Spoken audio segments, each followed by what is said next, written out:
this renter-friendly fireplace, and in this video I'll show you how I did it.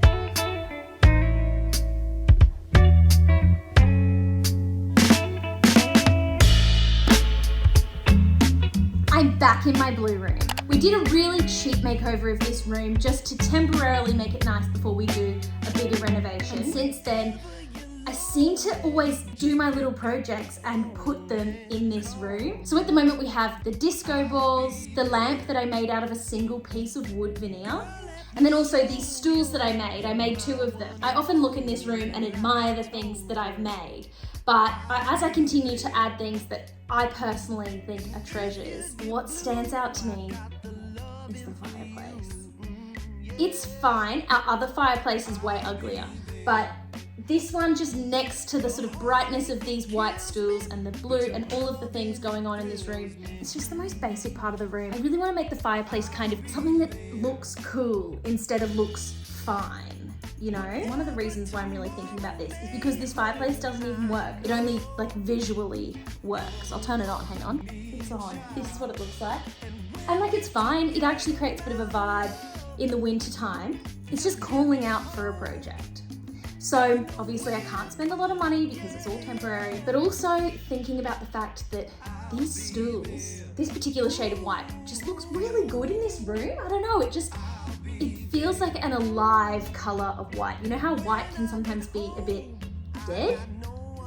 This feels like alive. I don't really know any other way to describe it, but I really like the way it looks in this room. So thinking about how much I like my stools, thinking, why don't I make a fireplace in the theme of these stools? I can move the stools somewhere else. I think it's a bit too full on to have a fireplace like this and 2 matching stools, but maybe not. We'll see when we're done. We'll see where it lands. So these stools, I've done full videos on how I made these, so I'll link to that below, but the base of them is from IKEA. The little dots all over them are actually coffee pods.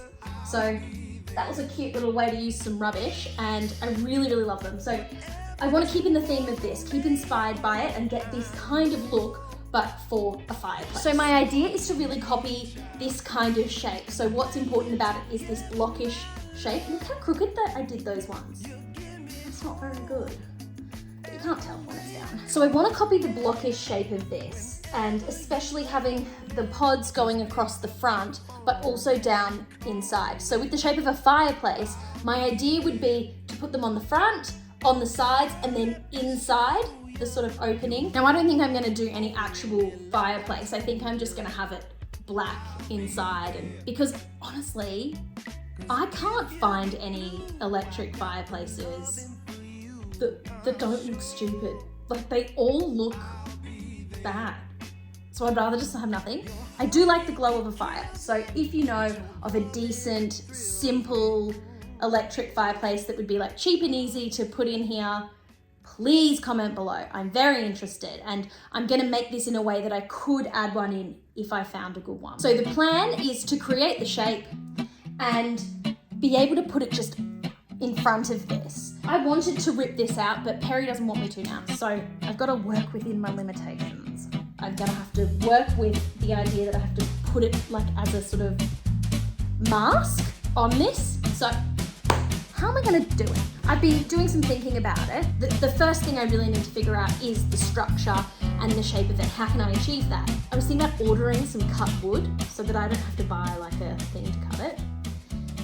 But I came across something on eBay. I found a fireplace mantle that should be pretty much exactly the dimensions that I want. It's basically the shape of a mantle, and that's it. It has no personality to it, nothing, which is exactly what I want because I want to add the personality to it. So I bought it.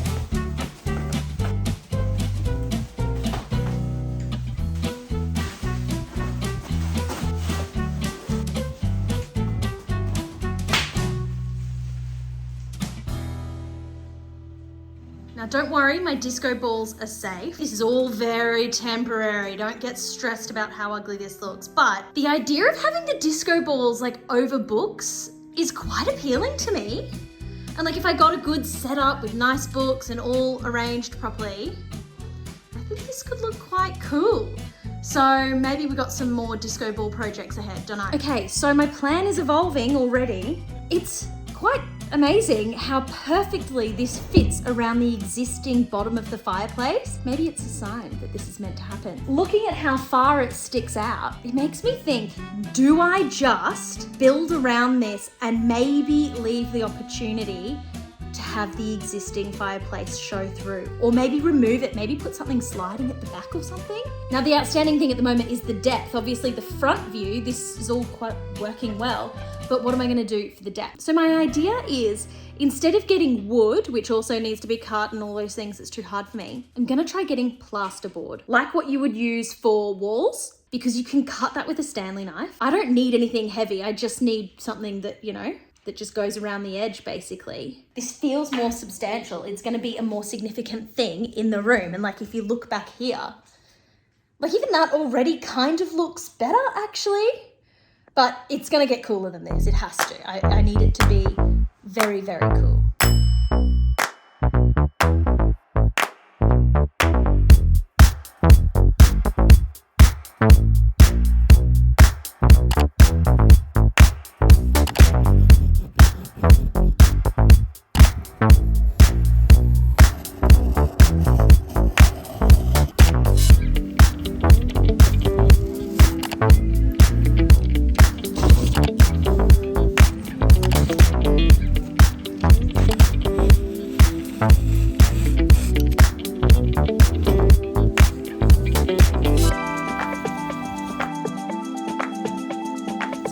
Plasterboard in here just to see the general shape. So I've just got to do some calculations now to figure out exactly how thick do I want this border to be. I know that I want it to be thicker than what was there, but how much thicker? I don't know.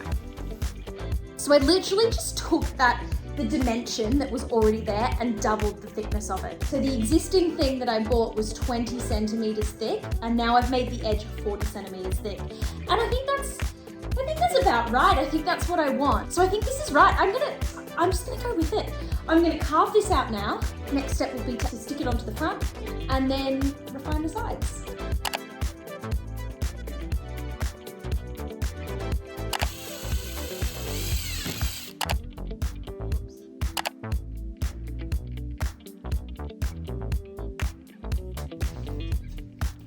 I did add one piece of wood along the front just so that I could drill in these side panels so that they had something essentially to drill into.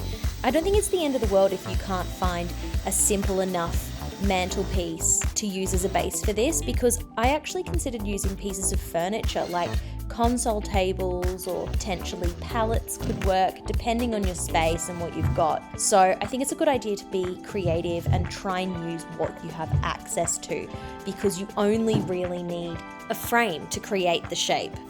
So after carefully adding joint tape along the seams, it was time to add plaster and then sand it. And I did this a couple of times, each time focusing on getting those corners really, really smooth so that you couldn't tell the difference between the perfect flat plasterboard and my less than perfect edges. So it's the next day, the plaster has dried and I have sanded it right down to smooth it out. Now it's not going to be perfect, and I think that its imperfections show up a lot because the plasterboard is completely perfect and whatever I do will be inferior to that, but getting it smooth enough is fine. I don't mind that sort of rustic look with this particular paint anyway. Sanding it was also so much easier than with my stool project because I only had to do the edges. So it was just about like making those corners like as crisp as I can, but like they don't need to be perfect. But this is a way easier job than the stools, that's for sure. Before I proceed, I think I've made a mistake, and that is by using plasterboard on the inside bits and even on the outside. The plasterboard is fine at the front because it's stuck onto a really strong structure. And the sides are okay, but I think that it's a bit touch and go, but the inside bits are really dodgy. And like for sitting here where it is and like living in one spot, I can probably get away with it. I was hoping that when we move into a rental house, when we renovate, I could take this with me and this could just be like a cool thing to add to a room, to add a bit of personality, renter friendly, that whole thing. But because of the inside flaps and how it's not that structural, I don't think it can survive. Like I'd give it a go, but I don't think so. I'm hoping that it's okay the way it is. What I think I should have done is use wood, even a thin wood, on the sides and on the insides, because there's more structure required and plasterboard isn't that structural. But this is where we're at now. So I'm gonna go with this. I have ordered wood for the top because I need, obviously, for the top to be strong. So that's not gonna arrive for about 5 days. I'm gonna paint this now and leave a bit at the top where I'm gonna come in with the plaster later down the line. But just to get the majority of this going, the top can just be, you know, a last finishing touch. So I'm gonna paint this now, and I'm gonna just focus on getting to that shape that we're gonna have, because I still haven't fully decided on how I'm going to create the dots on it. And so I think having it painted in the right color and everything is gonna help me start to visualize that and perhaps do some testing.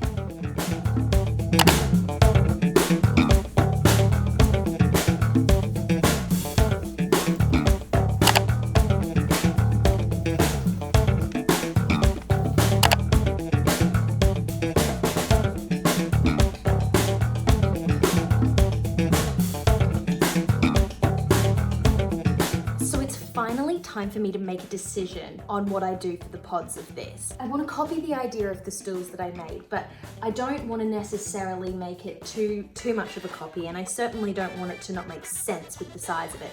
This is obviously a lot bigger than the stools, and I'm just starting to think like these are reject pods from the stool project.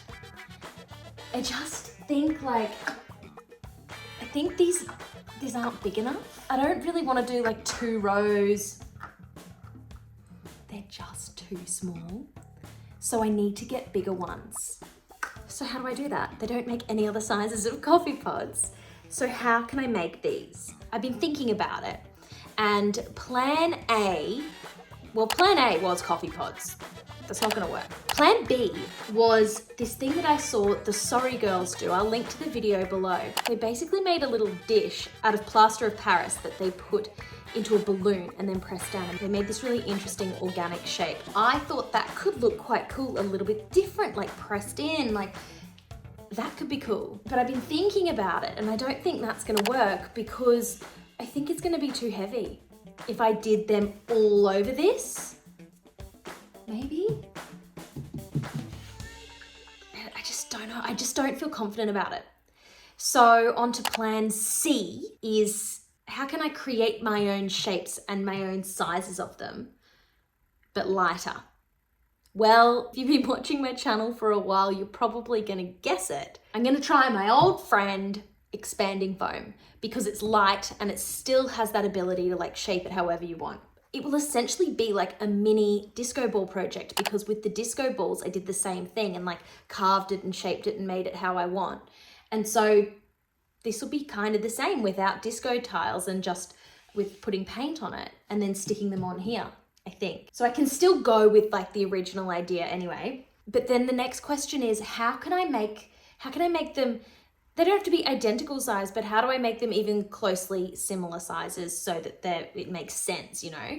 I had a little look at the stool behind me and realized that the cloche that I had over that candle actually is fully curved inside, and it's pretty much exactly the right size to do the same kind of thing with the little circles, but on this larger scale. So back to my old little techniques that I've worked out. I've sprayed it with water because that makes it set quicker. Then I've sprayed in the expanding foam and I'm waiting for it to set. Just need to wait and see how it goes, if it's good. I'll probably do 3 on the insides and then work the dimensions out from that. So I'm probably looking at 24 or something like that. So it'll take me a while, but that's what I'm thinking. Hopefully this works. If this doesn't work, I don't know what I'm gonna do.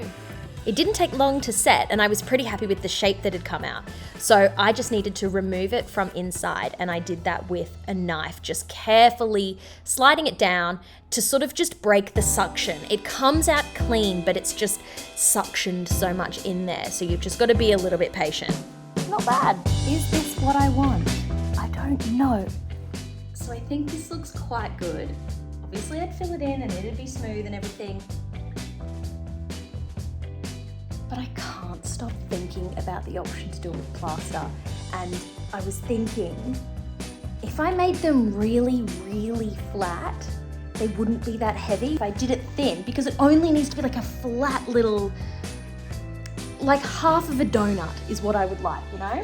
And I just think this is good. Like this, if the plaster of Paris doesn't work, I think I will go with this. It will still look good. But I've just got something in my head now, and I think that trying this look with like these dots that have a bit of a dip in them is just something different. And I just want to try something different. So I tried the plaster of Paris. I just had to get it out of my system. And while it was quite satisfying to do, I really didn't like the way that it looked on the fireplace. I think that it had potential if I could be bothered to make it. I realized that it was going to take me ages to create these one by one as well because I need so many. And I just didn't like the look of it as much. I preferred actually the domes. So I moved on to plan D, which was to get some from Amazon.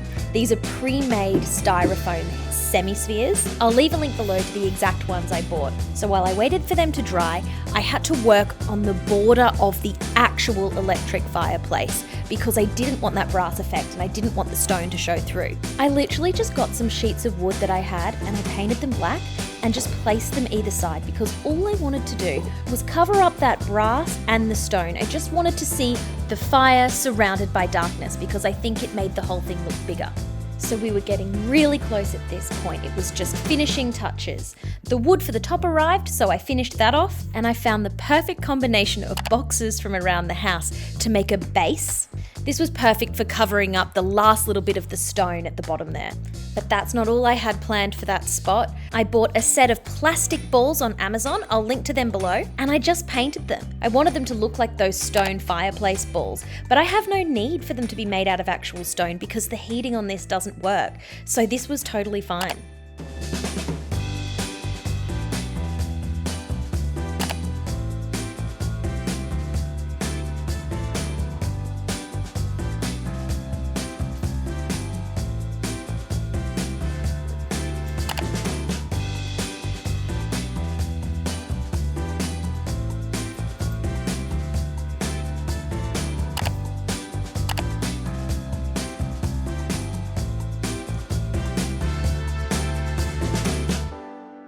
So we were nearly there. I just needed to do a few touch-ups around the edges and smooth a few things out. And there was one other thing that I needed to finish this off nicely. The framed photo I have on the wall there, I absolutely love. But the frame is so narrow and it just no longer makes sense in this spot. So I thought it was the perfect opportunity to hang up the other project I've been working on at the same time as this, which is my gold artwork.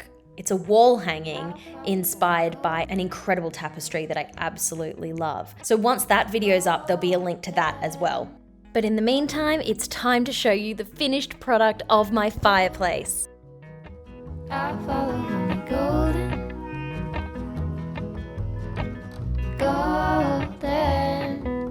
golden things, gold hair, gold ring.